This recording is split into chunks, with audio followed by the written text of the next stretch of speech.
Assalamualaikum warahmatullahi wabarakatuh.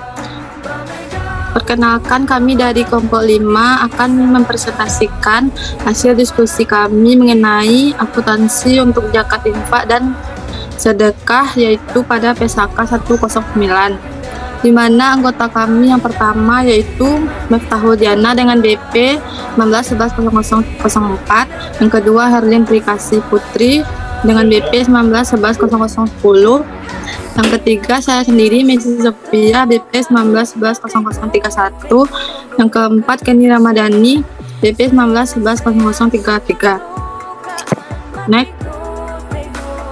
Baiklah, penyampaian materi pertama yang akan disampaikan oleh rekan saya yaitu Kenny Ramadhani. Kepada Kenny disilakan. Baiklah, saya Kenny Ramadhani BP 19110033 akan menjelaskan tentang pengertian zakat. Secara terminologi berarti kegiatan memberikan harta tertentu yang diwajibkan Allah Subhanahu wa taala dalam jumlah dan perhitungan tertentu untuk diserahkan kepada orang-orang yang berhak. Zakat menurut istilah fiqh Islam adalah sejumlah harta tertentu yang wajib dikeluarkan dari kekayaan orang-orang kaya untuk diserahkan kepada orang-orang yang berhak menerimanya menurut aturan-aturan atau syariat Allah Subhanahu wa taala. Menurut pernyataan PSAK nomor 109, zakat adalah harta yang wajib dikeluarkan oleh musaki sesuai dengan ketentuan syariah untuk diberikan kepada yang berhak menerimanya atau mustahik. Zakat adalah harta yang wajib dikeluarkan oleh seorang muslim atau badan usaha untuk diberikan kepada yang berhak menerimanya sesuai dengan syariat Islam. Selanjutnya yaitu ada pengertian infak. Infak menurut terminologi artinya mengeluarkan harta karena taat, patuh, dan cinta kepada Allah, dan sebagai wujud rasa syukur atas nikmat dan rezeki yang telah diberikan Allah Subhanahu wa taala kepada dirinya.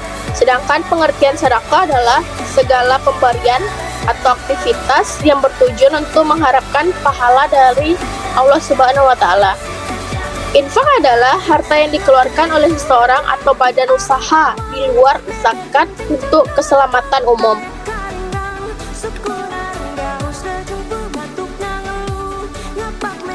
Selanjutnya itu ada pengertian sedekah. Sedekah adalah harta atau non-harta yang dikeluarkan oleh seseorang atau badan usaha di luar zakat untuk kemaslahatan umum. Untuk kepentingan akuntansi, sedekah dianggap sama dengan infak, baik yang ditentukan penggunaan maupun yang tidak. Sehingga menurut PSAK, infak atau sedekah adalah harta yang diberikan secara sukarela oleh pemiliknya, baik yang meruntukannya dibatasi atau ditentukan maupun tidak dibatasi. Tinjauan tentang organisasi pengelola zakat atau OPZ dalam Undang-Undang Nomor 23 Tahun 2011, yaitu masalah pengelolaan zakat dan organisasi pengelola zakat atau OPZ diatur dalam Undang-Undang Nomor 23 Tahun 2011, di mana tentang pengelolaan zakat. Dalam undang-undang tersebut, maksud pengelola zakat adalah kegiatan perencanaan, pelaksanaan, pengorganisasian dalam pengumpulan, pendistribusian, dan pendayagunaan zakat yang bertujuan untuk meningkatkan efektivitas dan efisiensi pelayanan dalam pengelolaan zakat dan meningkatkan manfaat zakat untuk mewujudkan kesejahteraan masyarakat dan penanggulangan miskin. Sedangkan lembaga yang berwenang melakukan tugas pengelolaan zakat dan sedekah disebut dengan organisasi pengelola zakat. Baik, sekian materi dari saya kembalikan kepada moderator. Baik, terima kasih kepada Kenny. Materi selanjutnya yang akan dibacakan oleh Herlin Trikasih Putri. Kepada Herlin, silakan. Baiklah, selanjutnya yaitu organisasi pengelola zakat.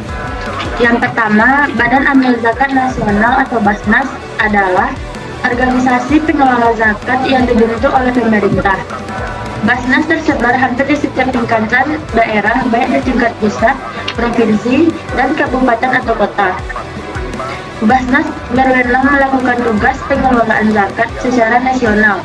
Basnas merupakan lembaga pemerintah non-struktural yang bersifat mandiri dan bertanggung jawab kepada Presiden melalui Menteri. Yang kedua yaitu LAZ, adalah lembaga yang dibentuk masyarakat yang memiliki tugas membantu pengumpulan, pendistribusian, dan pendayagunaan zakat.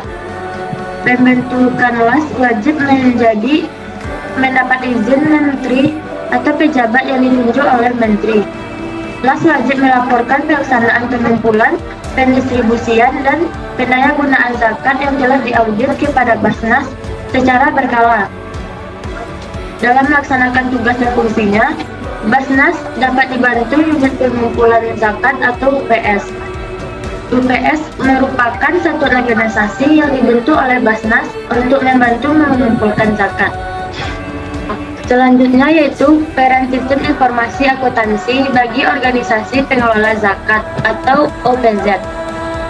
Merupakan pernyataan standar akuntansi keuangan nomor 45 organisasi nirlaba. Adalah organisasi yang memenuhi karakteristik sebagai berikut.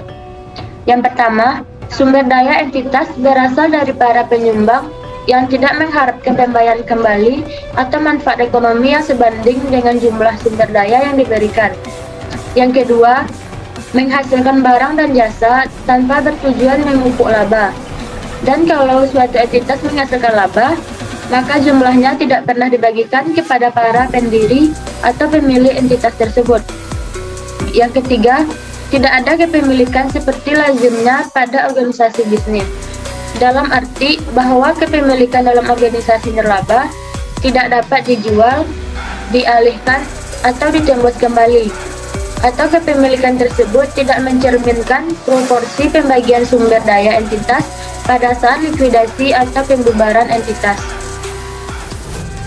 Selanjutnya saya kembalikan kepada moderator.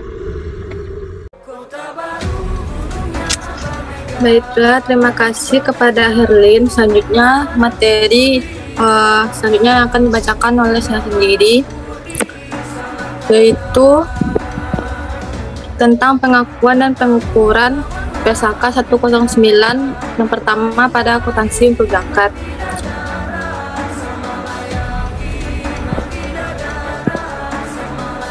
Yang A yaitu penerimaan zakat diakui pada saat kas atau aset non-kas diterima dan diakui sebagai penambah dana zakat. Yang B, jika muzaki menentukan mustahik yang harus menerima penyaluran zakat melalui amil, maka aset zakat yang diterima seluruhnya diakui sebagai dana zakat dan tidak ada bagian amil atas zakat yang diterima, dan amil dapat menerima ujrah atas kegiatan penyaluran zakat. Yang C, penurunan nilai aset zakat diakui sebagai yang pertama pengurang dana zakat jika terjadi tidak disebabkan oleh kelalaian amil.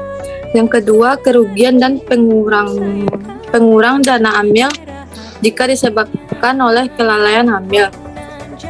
Yang D, zakat yang disalurkan kepada mustahik diakui sebagai pengurang dana zakat dengan keterangan sesuai dengan kelompok mustahik, termasuk jika disalurkan kepada amil sebesar yang pertama jumlah yang diserahkan.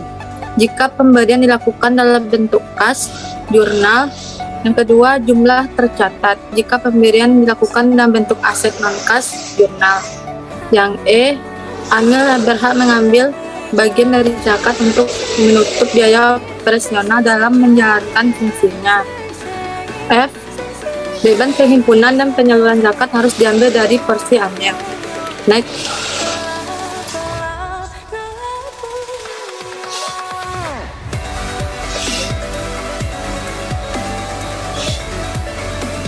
Bagian G, zakat dikatakan telah disalurkan kepada mustahik non-amil hanya bila telah diterima oleh mustahik non-amil tersebut.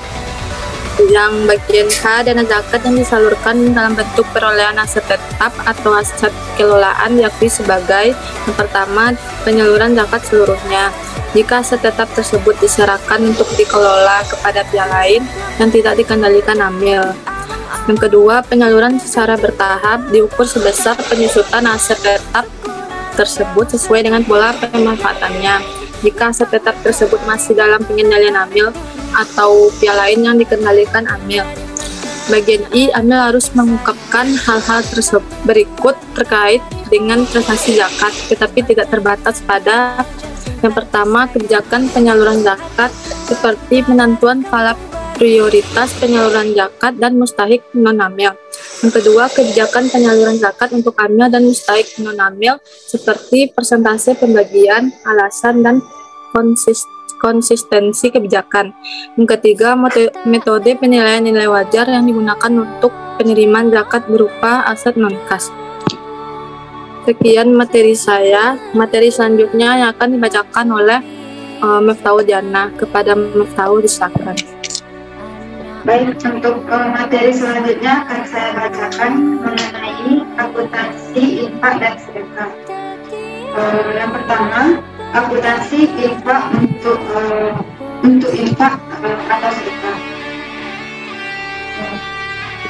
Penerimaan infak atau sedekah diakui pada saat kas atau aset non-kas diterima dan diakui sebagai penambahan dana infak atau sedekah, terkait atau tidak terkait sesuai dengan tujuan pemberiannya.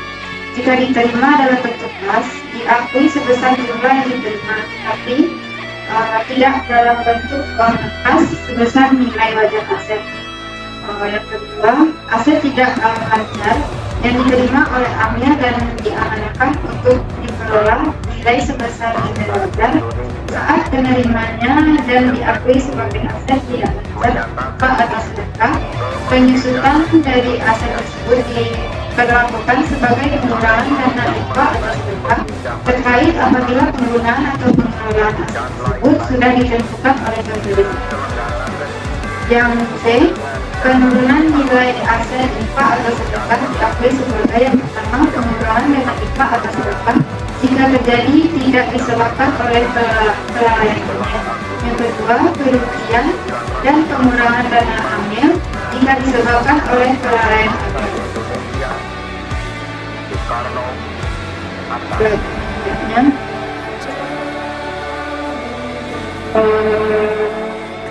yang D, dana infak sedekah sebelum disalurkan dapat dikelola dalam jangka waktu sementara untuk mendapatkan hasil yang optimal. Hasil dana pengelolaan diakui sebagai penambahan dana infak atau sedekah. C, penyaluran infak atau sedekah oleh AMIL kepada AMIL lain merupakan penyaluran yang mengurangi dana infak atau sedekah sepanjang AMIL tidak akan menerima kembali aset infak sedekah yang disalurkan tersebut. F, penyaluran infak atau sedekah kepada penerima akhir dalam skema dana bergulir dicatat sebagai piutang infak atau sedekah bergulir dan tidak mengurangi dana infak atau sedekah. Untuk D, AMIL harus mengungkapkan hal-hal berikut terkait dengan transaksi infak atau sedekah, tetapi tidak terbatas pada yang pertama, kebijakan penyaluran infak atau sedekah seperti penentuan skala prioritas penyaluran dan penerimaan. Yang kedua, kebijakan pembagian antara dana AMIL dan dana non-AMIL atas penerimaan infak atau sedekah seperti presentasi pembagian, alasan dan konsisten kebijakan.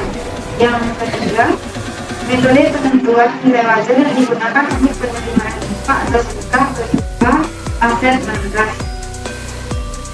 Yang keempat, keberadaan dana infak atau sedekah yang tidak langsung disalurkan tetapi dikelola terlebih dahulu. Tidak ada, maka harus diungkapkan jumlah dan persentase dari seluruh penerimaan infak atau sedekah selama periode pelaporan serta alasannya. Yang kelima, yaitu hasil yang diperoleh dari pengelolaan yang dimaksud akan diungkapkan secara terpisah.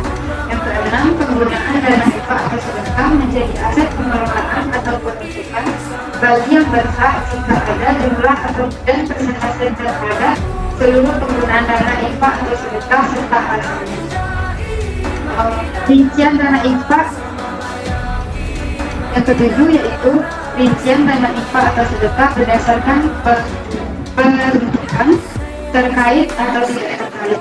Yang kedelapan, hubungan pihak-pihak relasi antara amil dengan penerima infak atau sedekah yang mengikuti sifat hubungan istimewa, jumlah, dan jenis aset yang disalurkan, dan presentasi dari aset yang disalurkan tersebut dari total penyaluran selama periode. Yang kesembilan, keberadaan dana non-halal jika ada diungkapkan mengenai kebijakan atas penerimaan dan penyaluran dana, alasan dan jumlahnya. Selanjutnya,